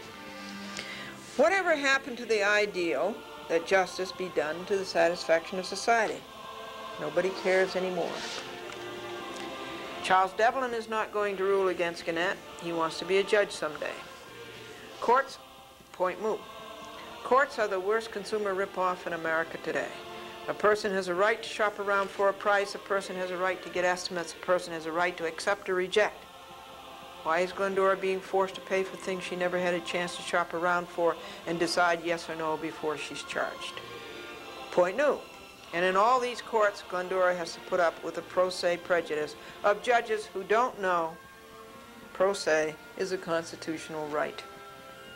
Wherefore, all of the reasons stated on pages 1 through 60 show cause why bully bungler Kalaji and anybody else in his behalf should be enjoined from collecting these costs of $535 or any other cost from Glendora, who fought for her rights, who spent thousands of dollars, who worked 900 hours, and who, in the end, was double-crossed by the courts. October the 31st, 1994, that's Halloween, White Plains, New York, yours in truth, Glendora. And that's my order to show cause. And I left it in Judge Burroughs' office on the 12th floor and was told that the court clerk would call Monday afternoon, October 31st, Halloween. And the court clerk called, left a message on a recorder. Of course, we're still out running errands on some lawyers' lies and some court inequity. And so Tuesday morning, I called and was told that the order to show cause was not signed. So now what do you have here? What does it all add up to?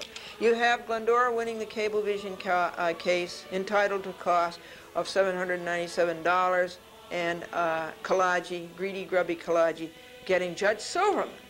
And Judge Silverman did it. Sign an order to show cause that Glendora should be robbed of her $797 over in Cablevision Silverman.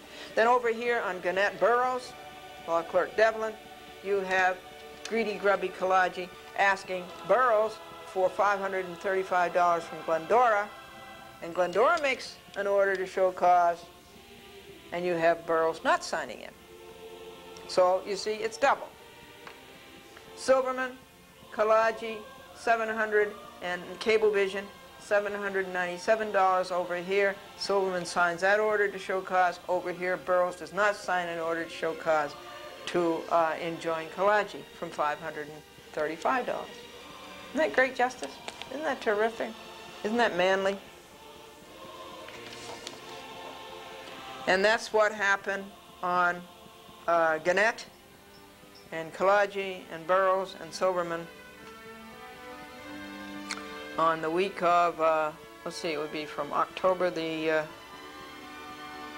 27th, I believe, to today, November the 3rd, 1994. An employer